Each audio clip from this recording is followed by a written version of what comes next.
itu kadang-kadang dia tahu apa yang dibekali tapi nggak bisa Jelaskan. mempraktekkan di lapangan gitu loh. Nah, iya Pak. Nah kadang-kadang kita satu spot tuh. Nah makanya saya biasanya kalau saya ngajarin itu pakai ini apa namanya, filosofinya seperti apa kan.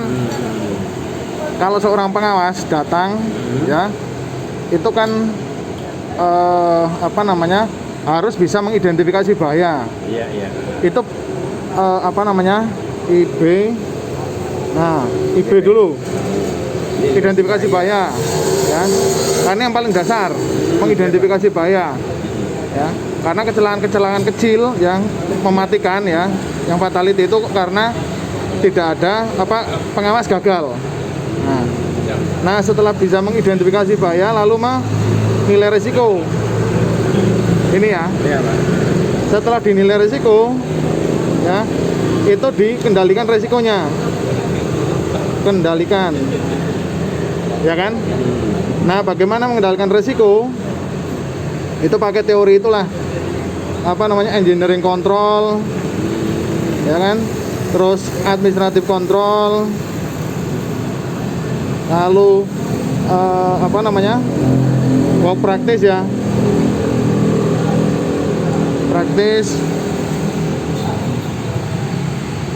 lalu baru APD gitu kan. Iya, iya. Nah setelah pengawas tahu bisa mengendalikan resiko ya kan, kerja nih hari pertama biasanya kan gini, hari pertama itu kan kita belum tahu apa-apa nih.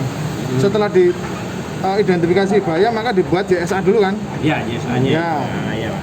Nah JSA hari pertama, hari kedua datang bekerja ya kan, itu kan kita masih pekerjaan belum rutin, maka JSA lagi ya kan, JSA 1, hari kedua, hari ketiga, sampai nanti baru loh ini ritmenya kayak gini aja gitu kan.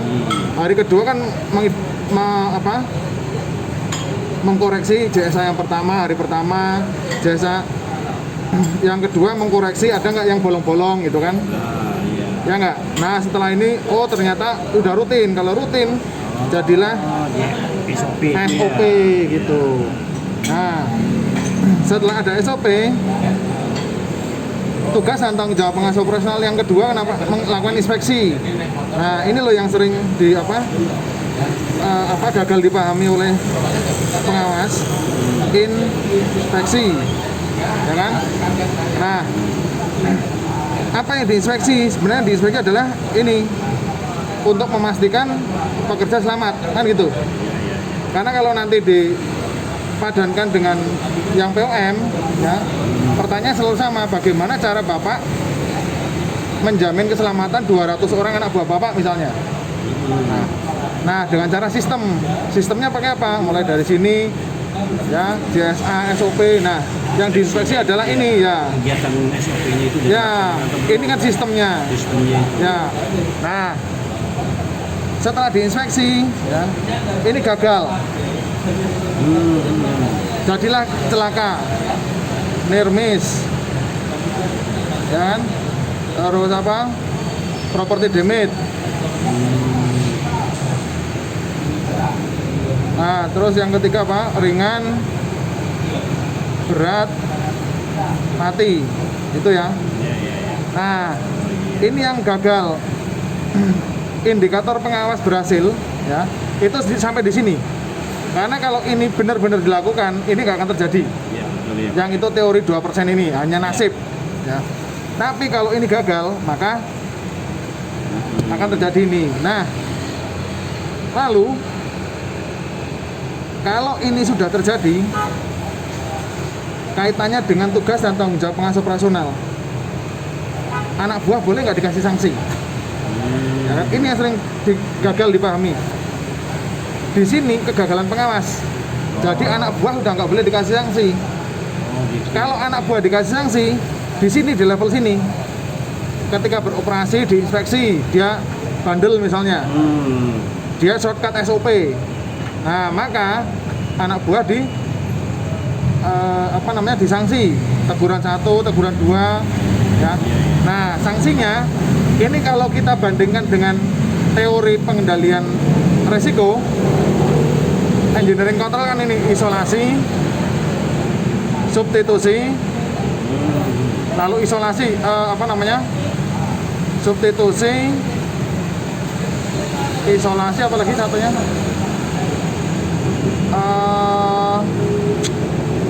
jadi lupa. Isolasi, substitusi, eliminasi. Nah, kaitannya dengan anak buah yang bandel ya, maka secara engineering dia akan berbahaya, Pak. Kalau kita nilai resikonya, ini anak buah yang berisiko tinggi ya, maka harus dikendalikan secara engineering. Gimana cara mengenainya? Diisolasi, berarti dia bahasa sehari-harinya dia diskors kan. Kalau dia disubstitusi, berarti dia diganti dengan orang lain ya. Bahasa orang pengawas itu kita menyelamatkan dia, Pak. Maka mensubstitusikan gitu. Kita bukan memberi sanksi, tapi ini kita pakai teori pengendalian risiko ya. Risiko, maka kita substitusi, kita ganti dengan orang lain. Kalau bahasanya HRGA ya, orang HRD, dia diskors, dia diganti. Tapi bahasanya orang keselamatan, kita menyelamatkan dia gitu. Iya, menyelamatkan dia. Karena apa? Ketika sudah sampai di sini celaka, pengawas yang bertanggung jawab. Benar nggak? Nah, poin ini udah bukan tanggung jawab mereka lagi, pekerja, tapi jawab yang ini kan. Ya, ini tanggung jawab kegagalan pengawas di sini. Jadi udah sudah nggak bisa dikasih sanksi, karena apa? Inilah tugas tanggung jawab pengawas yang pertama, bertanggung jawab kepada KTT atas keselamatan orang yang menjadi bawahannya, tanggung jawabnya. Anak buahnya kan nggak selamat, iya nggak? Anak buahnya nggak selamat, anak buahnya dikasih sanksi kan nggak fair. Ya. Disinilah dianya harusnya memberi sanksi. Ya, kan? sanksi diberikan setelah ini.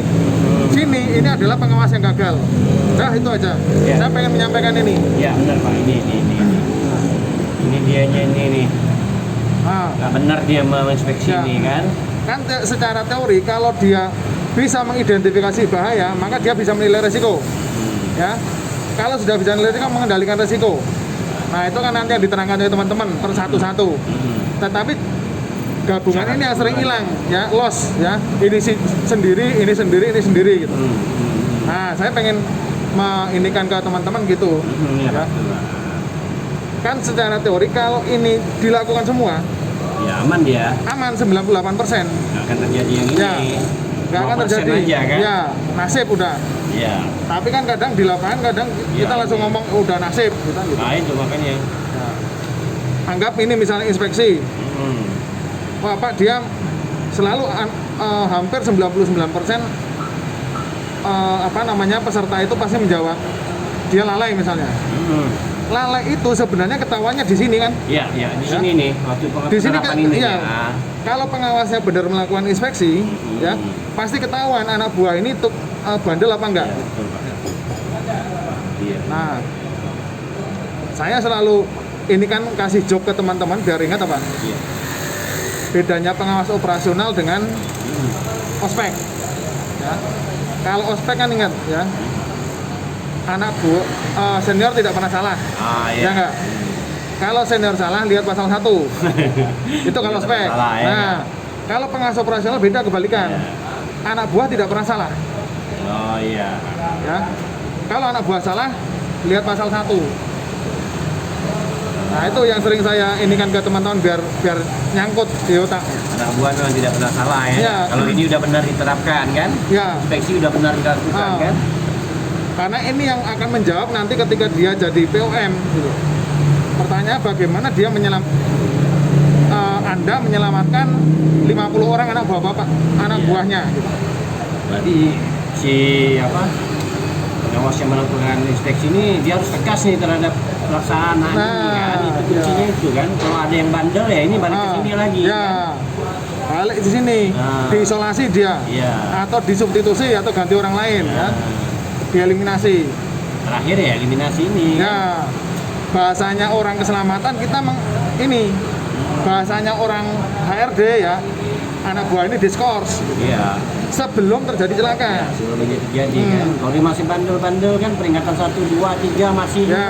ya, Ya kan? ya, Ya mau nggak mau kan ini Ah. untuk menyelamatkan dia juga. ya. Bahasanya itu karena apa? Misalnya gini, selalu saya sampaikan, kalau ada pekerjaan Hmm. yang di kota, tunjangannya sama, akomodasinya sama, ya. Kira-kira mereka mau milih di tambang apa enggak? Kan enggak ya. Mereka milih di tambang karena apa? Terpaksa, nggak ada pilihan, ya. Sehingga karena nggak ada pilihan, kita yang butuh mereka, kita harus menjamin keselamatan. Itulah tugas dan tanggung jawab pengasuh operasional yang pertama, bertanggung jawab kepada KTT atas keselamatan, kesehatan, ya, anak buah yang menjadi tanggung jawabnya. Iya. Nah, ini selalu saya sampaikan, Pak. Ya benar ini Pak, betul ini. Inilah tugas utamanya tanggung jawab operasional ini. Nah, nanti pengajar kan bilang bagaimana IBPR detailnya gitu. Bagaimana JSA, ya, pelaksanaan JSA, bagaimana SOP, membuat SOP kan sebenarnya kalau ini udah rutin jadi SOP, tinggal menetapkan kan gitu. Kalau ini udah pakemnya udah oke, Iya. baru dituangkan di dalam SOP itu. Betul. Ya. Kan hari pertama misalnya, oh kita akan bekerja JSA. Hari kedua belum rutin. Kemarin ada yang bolong-bolong apa enggak? Masalah analisanya diperbaiki di hari kedua. Hari ketiga memperbaiki hari pertama, hari kedua ini kan. Terus sampai Tapi udah mantap ya. ya, saya mantap misalnya hari ketiga atau hari ketujuh atau hari kelima, ke-8 ya. Oh ternyata rutinitasnya gini doang. Jadilah proses. Jadi kan pedoman gitu Iya, kan. jadi pedoman. Iya. Nanti tinggal ditetapkan KTT. Jadilah ini diinspeksi. Nah, kerjaannya pengawasan cuma ini doang. Iya.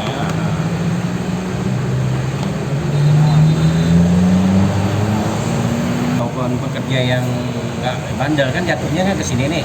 Betul.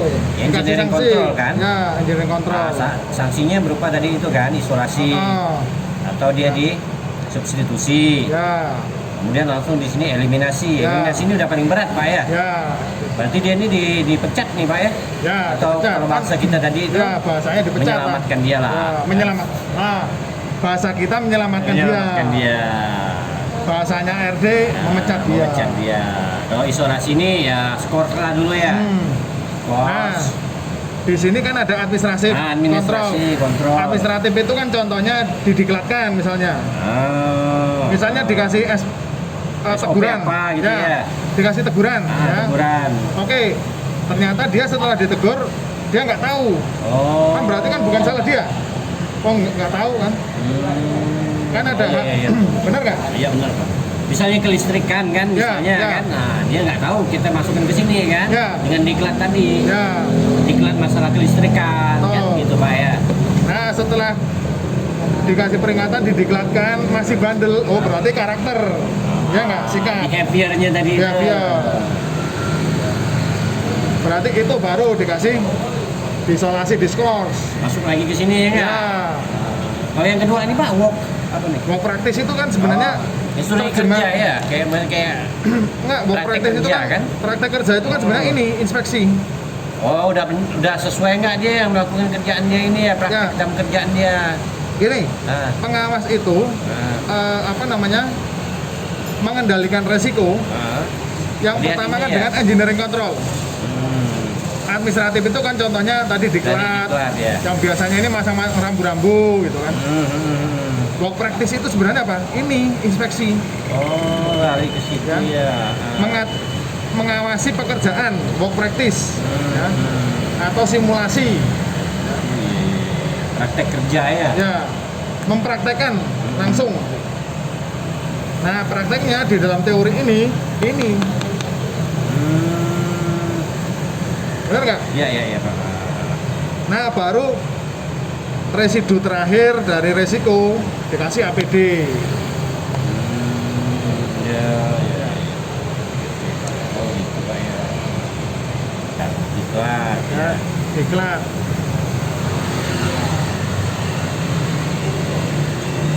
Diklat. Nah, itu diklat. setelah dia bisa identifikasi bahaya, dia bisa mengendalikan risiko kan. Ya.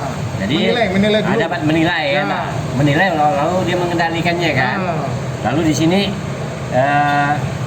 kendalikannya dengan cara yang 4 item ini Ya, kan. 4 item ya. Primary control, secondary control, tertiary control, APD. Nah, ini basicnya semua ini kan. Ya. Hmm. Nah, terus nanti kan siapa yang ngasih materi penilaian risiko? Teman satu lagi. Oh, nah, kan ada bahaya misalnya bahaya terjatuh. Bahaya terjatuh itu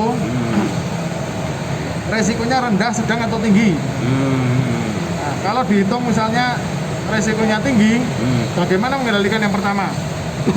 Secara engineering control.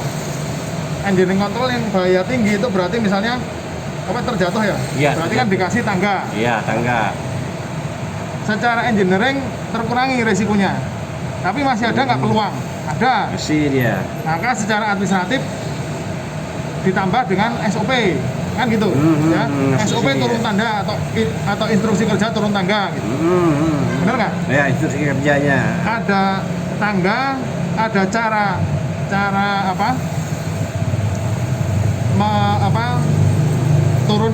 turun menggunakan tangga. Nah, baru diawasi. Ya nggak? Iya. Kalau sudah ada SOP, apakah dia langsung selamat? Belum tentu, dia kan tadi ya. Ya. Di happier lagi dari itu ya.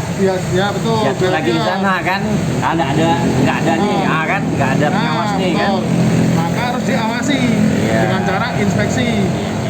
Inspeksi ini secara teori mengawasi SOP, memastikan bahwa SOP dijalankan. Kan gitu sederhananya. Baru setelah ini kasih APD yang terakhir.